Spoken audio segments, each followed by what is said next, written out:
Good morning, students. A very warm welcome in my today's class. My today's session is about a chapter called Quality of your Honeycomb book, chapter number 5, Quality. Now, let me give you a general introduction about the story before reading that. The story picturizes a shoemaker, the life of a shoemaker who had led a very simple life. He had spent all his life in making shoes and pursuing his art of making shoes. And lastly, he died out of starvation. But he had led a very simple life and he never cheated anyone. He just was very much passionate and determined in making boots, and hence we can say that shoemaking is also an art, and he was an artist in shoemaking. So let's see, come and read the story with me. As the story is a little lengthy, so students, I have extracted the story into some important points, and today I am going to show only those points with the help of different slides before you. I am going to present not the complete story, but you will see that after reading all these lines, you will come to know that what had happened in the entire story. So just be with me till the last and listen each and every line very sincerely. So let's start and come with me and let's get started reading the story. Now, before starting the story, one more thing which I should tell you, that the whole story is narrated by the author, or you can say the narrator of the story, and the shoemaker about whom we are going to read is called Mr. Gessler, who runs a shoe shop with his elder brother. So come and let us give some light on his life journey. The author had known the Gessler brothers since his childhood, as his father used to get his shoes made by them. So basically, the name of their shop which they run was Gessler Brothers, and they were known by this name only in the city of London.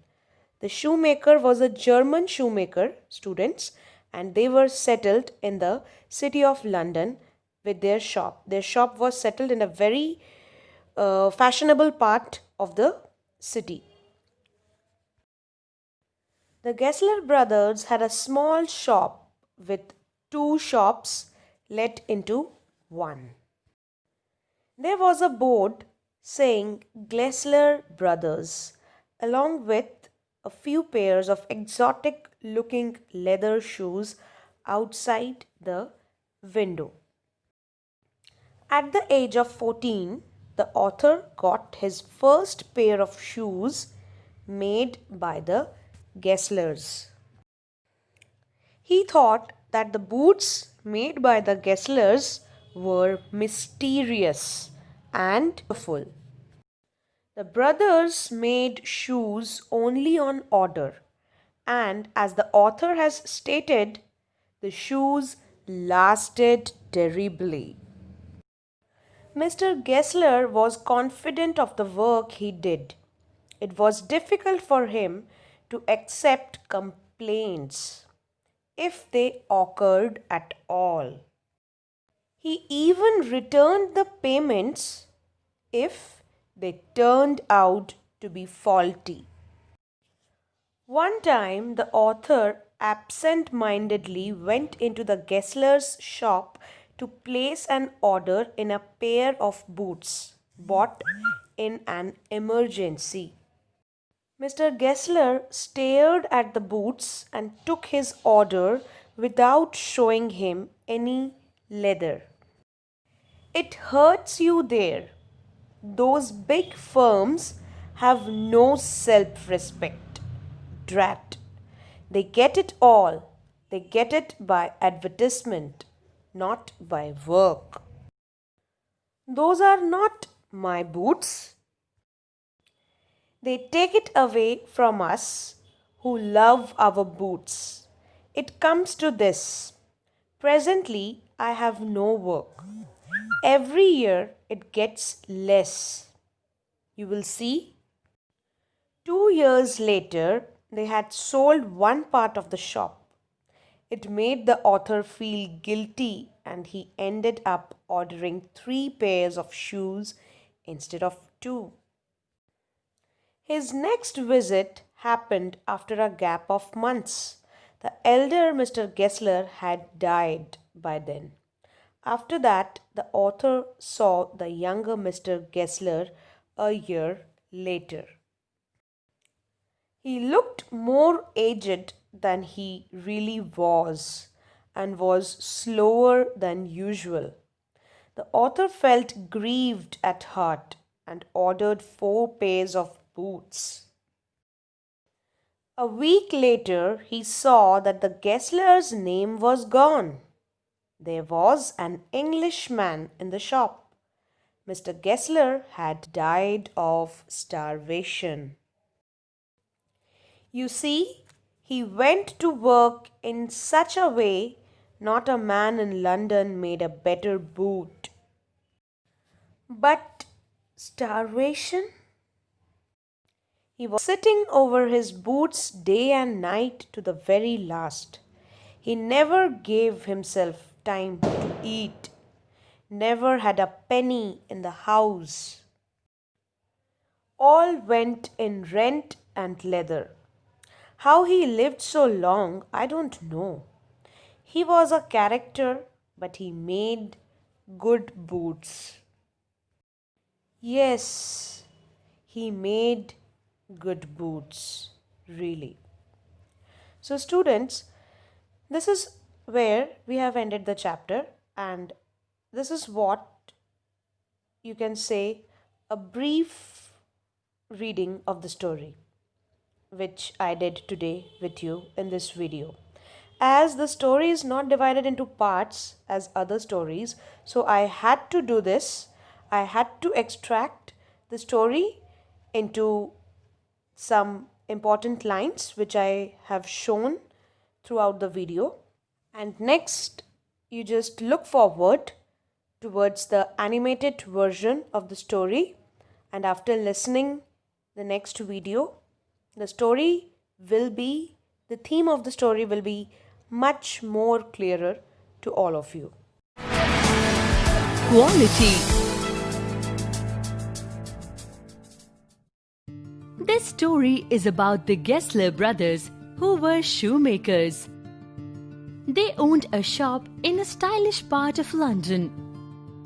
The shop was very simple, but was as peaceful as a church. The narrator knew the younger of the 2 brothers because he had made his father's boots. The Gessler brothers only made boots on order. The boots crafted by the younger brother were pieces of art as they lasted very long. Once the narrator told him how one of the boots made by him had made a creaking sound. The younger Gessler brother asked the narrator to bring them back and promised to return the money he had charged if he had failed to repair them.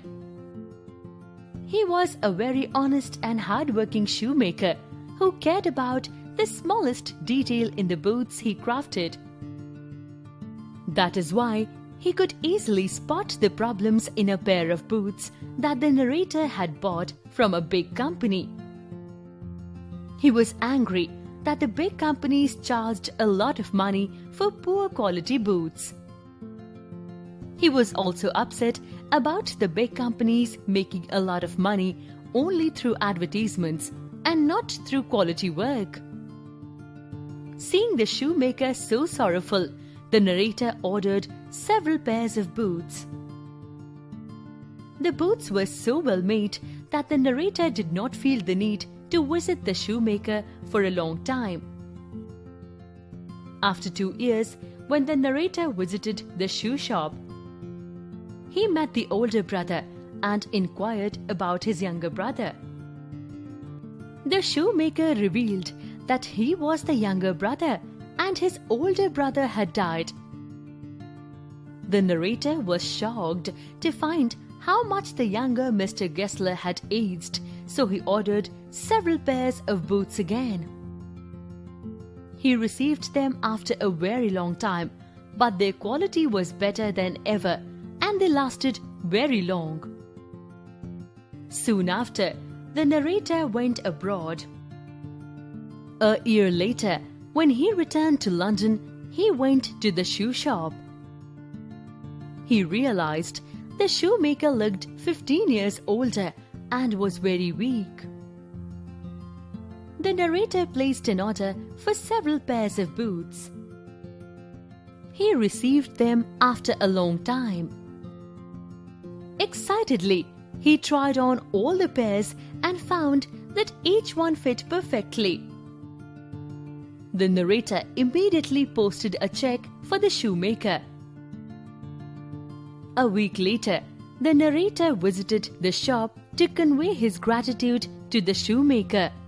To his surprise, the name of the shop was different.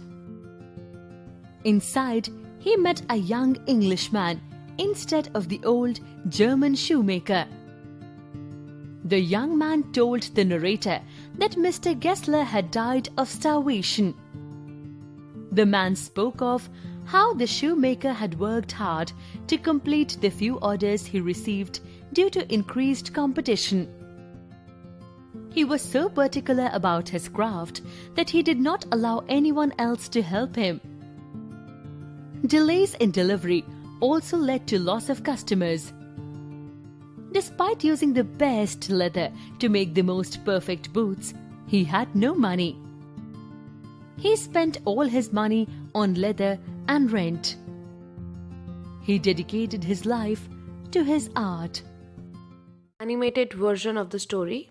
Hope you all have enjoyed it as well as found it useful. I will be back soon with the next part of the video with the detailed explanation. Till then, you just read the story twice again. And this is all in today's session. It's time to say a goodbye to all of you, and the chapter will be continued in the second part. Thank you.